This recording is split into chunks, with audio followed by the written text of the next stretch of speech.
All right, what's up, party people? We are live. Marcus, how are you today? Doing great, man. Thanks for having me on your show, dude.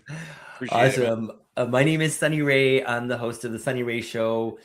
This show is brought to you by Raz Rocket. Today, I'm joined by Marcus. Marcus is the co-founder and inventor of Nomad Platforms. I mean, the text for this tweet, this interview is from Hollywood to hardware. I mean, just in the few minutes we had together, when I was looking over the pre-interview notes, I was like, this is going to be a good one. Marcus, kick us off. Tell us a little bit about. So wait, this is what I had. Tell me if this is accurate or not. Marcus is an award-winning film director, writer, and producer turned tech entrepreneur. That's not something I read every day. Is that half true? No, I have a very long commercial career and film director. I moved into features. I'm a novelist, and my co-founder and I actually got started with Nomad when we're adapting my novel into a screenplay. And he's a 7-year vet of Star Trek universe as a writer as well. So dove into this. But my in the book that me and my partner Kirk Souter wrote, we had a character in there that created an organic intelligence and started with building this box. And I essentially physically created it, what we wrote. So that's how it kind of went down. That's how the idea spanned from going out and introducing new story, which anything from the sphere to VR to all of these different technologies. And I couldn't find a machine that I could travel with so I could go and show my friends the VR or practice some story elements or do so, you know what I mean? So I took these, laptops and burned them up, and I built an eGPU setup, and that one only got 65%. And I was like, I need a supercomputer, something that can run enterprise level VR. And there was nothing available, not one thing. And so I built it. So, Marcus, so maybe again, I want to get into the company and the product a little bit further down in the interview, but I like to give people a bit of a tease in terms of where we're gonna get to. So do you want to give people kind of the elevator pitch on what you guys are building? I mean, mobile supercomputers. I was nerding out before this interview. This is super cool. So tell us a little bit about it. Well, anybody that's into tech, you probably understand where I'm coming from. Is laptops. I work in a world where a laptop is great for email. But there is no way to take, powerful compute with you or run a sovereign AI platform without attaching to the internet, without going through a server farm. And so there was no way to independently create story and show what we were doing. So what we built, it started out was how powerful of a machine I can get in the smallest amount of space. And so that was really the impetus was, how do I, patent it, get the cooling down. I have a small engineering background. I was in the Coast Guard on a polar icebreaker, and I was a hydraulics engineer and a turbine engine mechanic. So I was able to translate some of that. I worked for now it's Lockheed for a little while, and this is before I went to film school.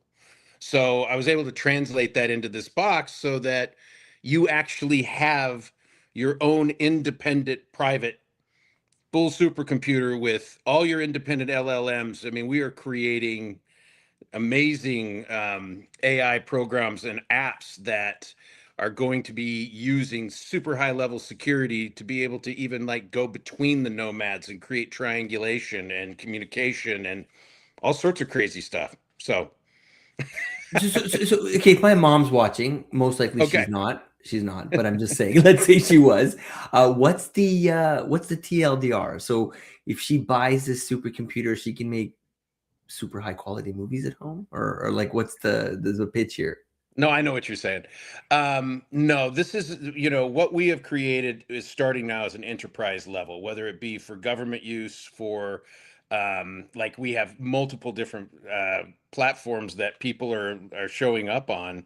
One would be, if you have an infrastructure of real estate with all, multiple doctors, lawyers, and you have a lot of leasees, especially with internet going down and all of that, they want their own AI, independent, have his own LLM on a computer that can run it either with voice interaction, and they need it in their facility. And so if the power goes, or either power or the internet goes down, or they can't access their stuff, they've got it all there. It's all their own private information. I So gotcha. so that's Interesting. the enterprise level is a very, it's about having it, on-prem and available. But for the consumer, everything, above the board, anything that you're doing, if you want to actually, like, people in, that are, and not a prepper, but somebody that, has an RV that goes around the country, you hook this to a Starlink, you have an immediate, you have your entire, you have a server, so you don't have to, you can have something that you can pull up on your own without having to, go through Google.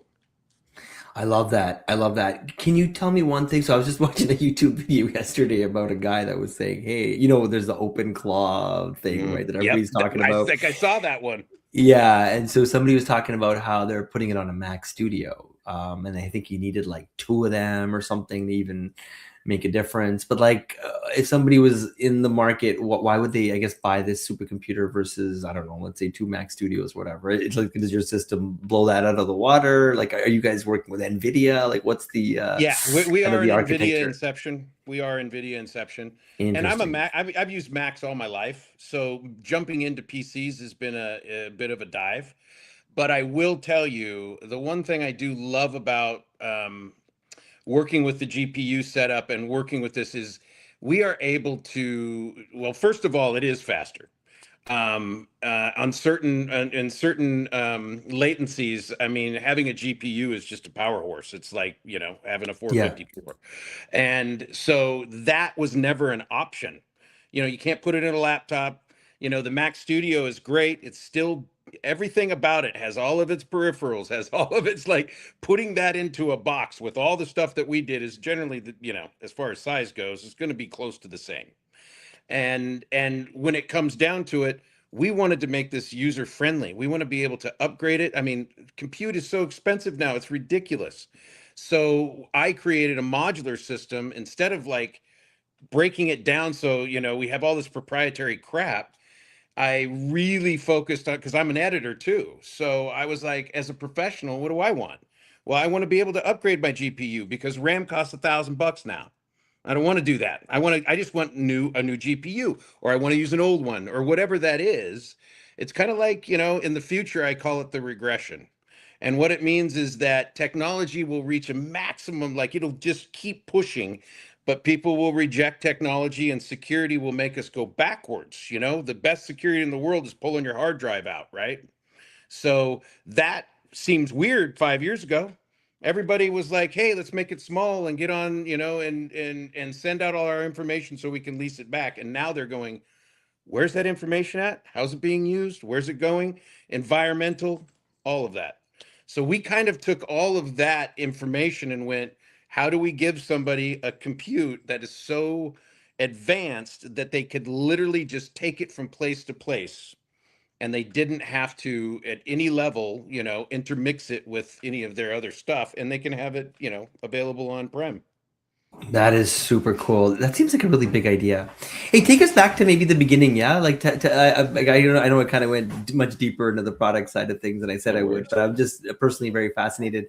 But maybe tell us a little bit more about. I'm so curious. Like, award-winning film director, writer. Like, how do you go from the arts, like, into the deep, deep tech side of things, like to building supercomputers?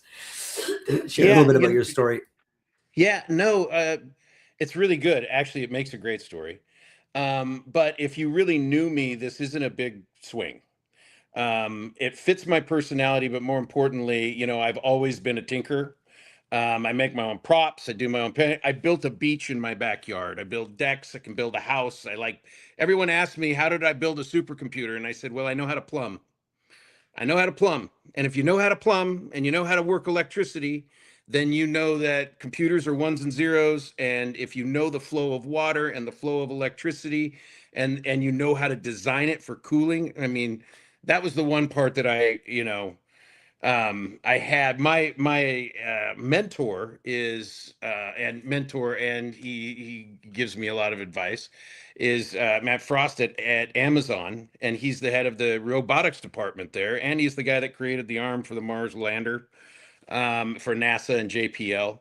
So he's a robotics guy, and he saw Nomad, and he was like, where the hell has this been for 2 years? He goes, been out in the field, and I needed, we had to take two huge vans. I could have had two Nomads and been able to do this 1 month long project. So he really dove in with me. And so he's been a great advisor. And we've kind of, there is some robotic parts to this too. So we can essentially, we built the brain, we built a brain so powerful that it could be her, from the movie.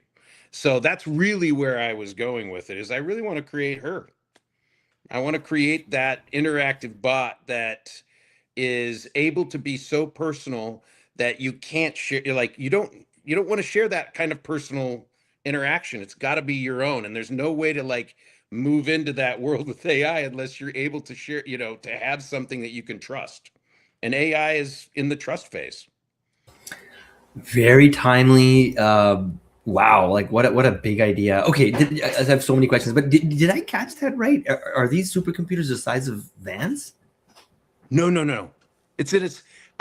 I'll just give you a breakdown. I have a 6,000, an RTX 6000 Pro, running a 1985K with 500 gigs of RAM on a 1200-watt power supply. And I just finished one, and I have one that's in a 16-inch case, a 16-inch case, and then I have another one that's in a 17.5-inch case. And then I put a full ATX board, like full ATX board with TB5 fully loaded. And I put that in a 19-inch case with double monitors, both 4K. Like it's a regular like desktop, like a full on what you would use to even start training AI. And you can put that above your head in the plane, and the 16-inch will fit under the seat. And that's really done through thermal dynamics to be able to cool the machine down to that place where you can run something that small that fast. And these machines, you said they have the ability to run LLMs. So I'm assuming you're Yeah, running a independent. llama or something like that on there, right? Or Yep. one of these newer ones. And then, are you also doing video production? Are you Yeah, creating? actually, our first How one of does our that work? first avenues. Yeah, we have three different avenues, but the two big ones, we have a government side, which is moving along, but the entertainment side is really huge because it's of my heart. And what I wanted to do was be able to, because I really believe in high integrity AI filmmaking. So I do not believe you can make a film with AI. I believe you have to be a filmmaker that uses the tool of AI to create a film. And I grew up with After Effects. I was here when I went to college. I was the very first guy at my college that had a nonlinear editor. I was the first guy to do anything at that film school with a computer at all. And they called my computer the Millennium Falcon because that thing crapped the bed every 5 minutes. So, but I was able to create 5-second video clips on a computer and then patch them together. God forbid we see my films. But what I did was, what I was finding is that this hybrid filmmaking, we're talking with some really high level filmmakers and producers and studios.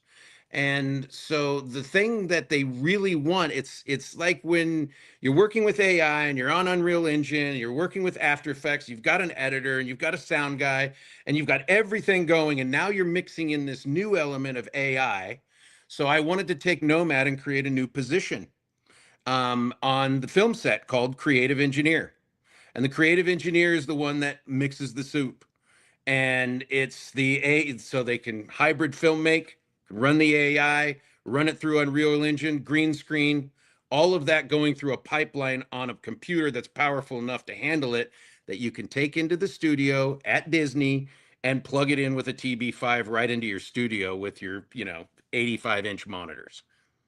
So it's a plug and play, boom, boom. And then we built breakout boxes so you can stack the GPUs, so you're able to like take, I don't know, I would say if you're taking gear at 100 to the set and you have a Nomad, you can reduce that gear by 60% if done correctly.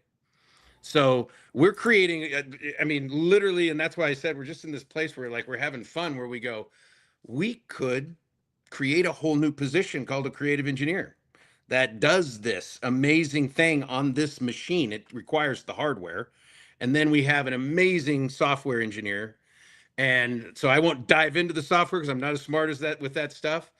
But the whole thing is you have to have a machine that's powerful enough to run these models so that you can cater these LLMs for private individuals or companies. So that's really what we're doing. Like we're all open source. We don't dive onto the internet. No, we take all of those and we're learning how to get the same results on open source that you do when you go and pay for your own crap on Google. Man, I got so many questions. This is funny. It's not even funny.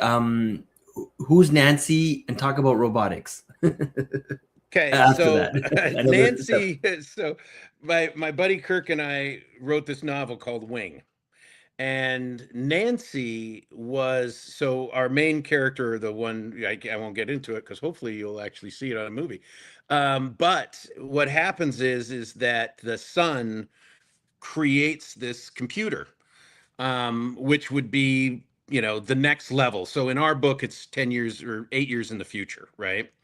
And this computer is named Nancy. Well, Nancy has one thing that's different. She is able to reason and she is able to create without input, analyze, and then she's able to figure out how to become organic. So she's an organic AI. So not an AI, she's an organic intelligence. And the beginning of that is he walks into the room with this box and it's essentially her, like I said, it's her, it's the next level. It's his assistant named Nancy, who's his friend, has eclipsed certain levels of consciousness that are beyond where our capabilities are now.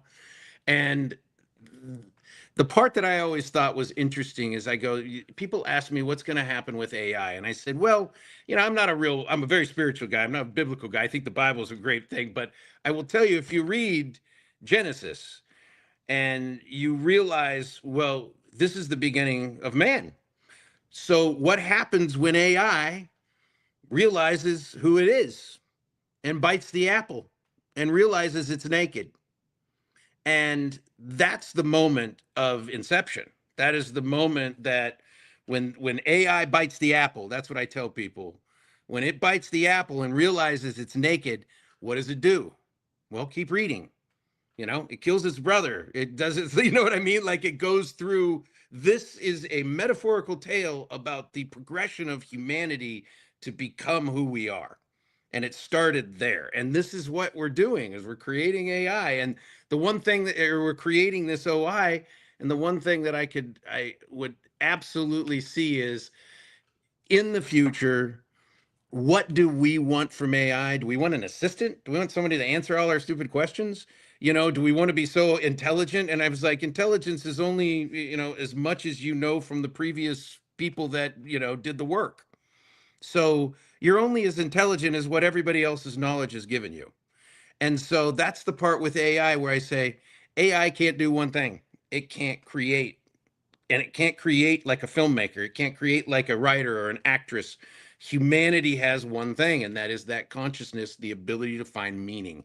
And that's what Nancy is. Nancy is the next level, and it's about how we work with AI, because we're not getting away from it, but we certainly don't want to be controlled by it, but we certainly don't want to beat it down so that we don't learn. So what we're trying to do is create a nomad where we can go, how about you get to know yourself a little bit? How about you get to know your AI a little bit? Because you don't have to worry about Joe next door reading your crap because it's stuck on a Google server and it shows up in somebody's AI search. This is where you get to explore. Marcus, have you played with this thing, OpenClaw? I mean, it just sounds. What do you mean? Have you heard about Clawbot, OpenClaw, Moltbot? The internet's Yeah. exploding over the last 2 weeks. No, I'm just curious. Like, have you tinkered with it? No, I have not. I'm going to tell you right now, I have literally been in a hole for a month making a prototype for our government one, and I'm just finishing another prototype, so I'm climbing out of my hole. So Interesting. please tell me. I'll send you. Yeah, maybe I'll save it for Send me another a one. But link. I'll Yeah. send you a link. Take a look at it. The internet's blowing up. It is reminiscent of. I mean, it does have this this. It feels like it's taken a step towards her, right? It's essentially an open source software that sits Yes, on your I know what you're talking computer. about now. Hmm. that sits on your computer. It has skills. It has the ability to tap into LLMs, whether they be on your computer or whether they be, Or not. Yep. or not. But because it's on your computer, it's got that her feeling because it's connected to your computer. If Yeah. that makes sense.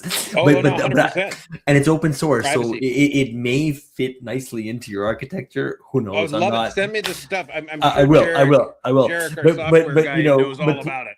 but play with it with caution. It does seem, it seems like it has a lot of power. So talk a little bit more about the robotic side of things. You said you're building the brain, and then there's a robotics component to it.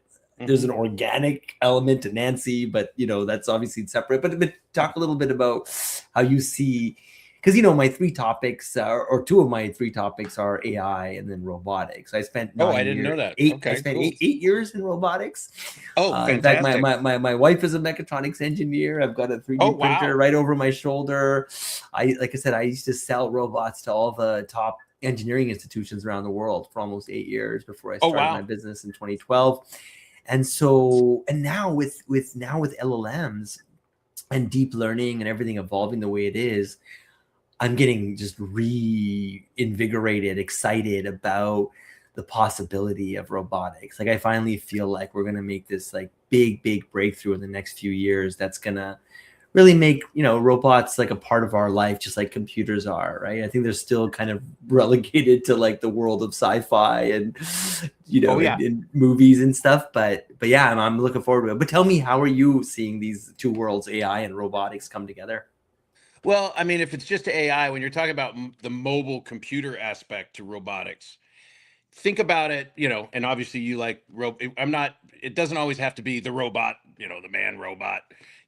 I'm talking about in medicine with nanobots, moving into the smaller world, whether it be medical, whether it be security.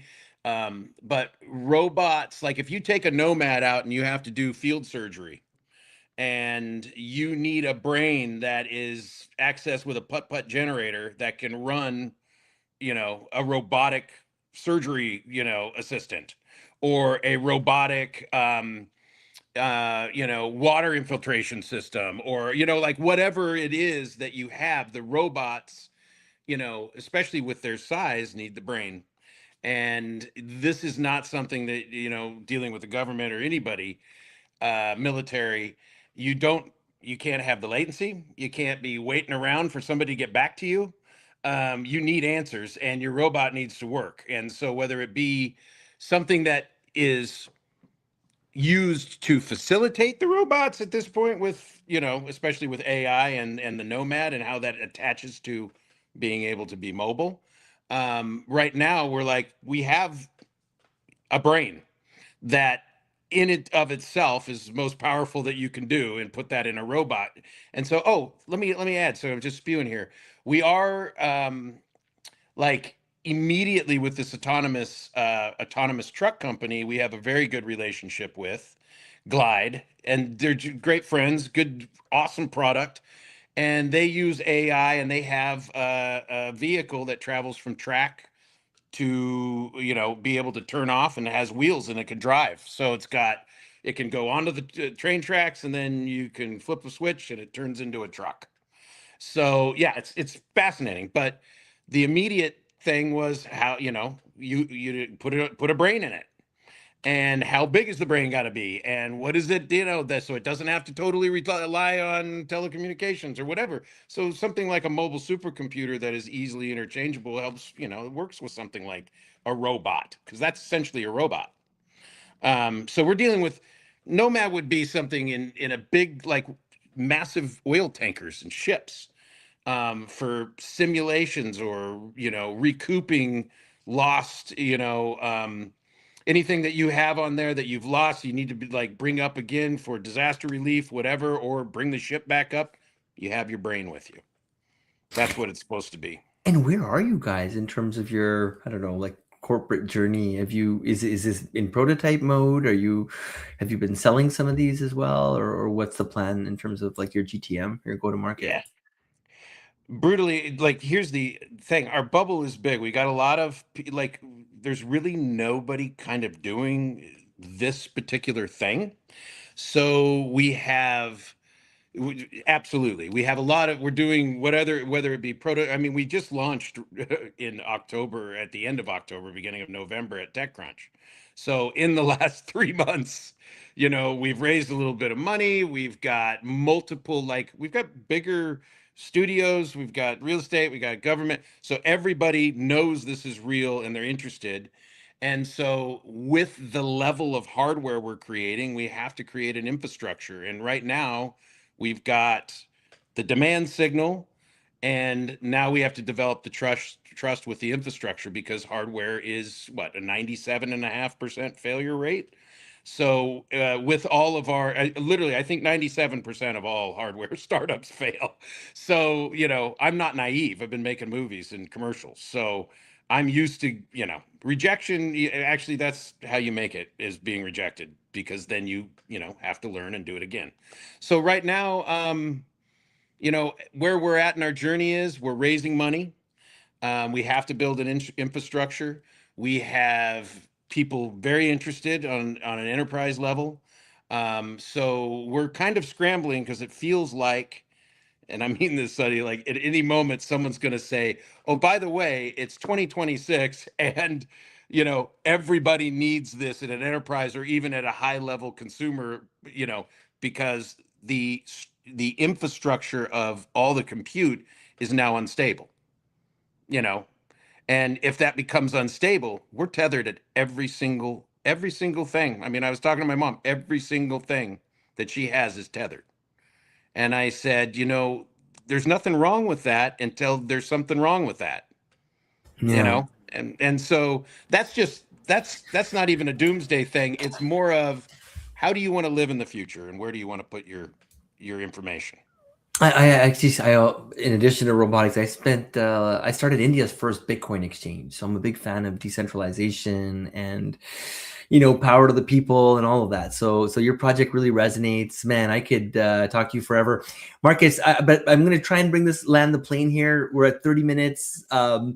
I'd be more than happy to bring you back for a part two, and we, roll up our sleeves. And I don't think I've I even would touched happily like do that. I love talking with you. This 5% is of my fantastic. questions here. I've still got a million more, but yeah, your energy is very contagious, and your history Thank you, is man. Yours too. insane, and what you're working on seems very timely and appropriate for the world that we live in. So, Marcus, maybe tell people where they can double click on you, on your project, where they can Well, learn yeah. more. Yes, you can go. Actually, you can go to our LinkedIn Nomad platforms. There's the video. We are doing, so we are, make no mistake, we're a startup. So we have our old website, which is being redone, and it should be up by now. So I'm kind of like making sure it is. But if you go to nomadplatforms.com, you can kind of get an idea, take a look at what our, some of our prototypes.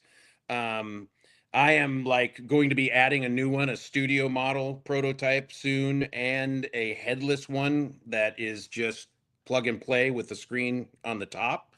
So we've got some cool choices with different sizes on there. So yeah, definitely go check it out, and go check out the LinkedIn. You'll be able to read the story. I mean, And I you're I on have a ton of LinkedIn. great. That's where people can Yeah, yeah. connect with you as well. Yeah, Awesome. and Nomad Platforms on LinkedIn is a good place to go, because then me and you can meet Brandon, my co-founder, Is that the and Star Trek guy? No, that's a Yeah, different guy, yeah, right? Brandon Schultz is a Star Trek. That's crazy. Yeah. And he's got, he's amazing. And go check out his LinkedIn page. He's much cooler than me.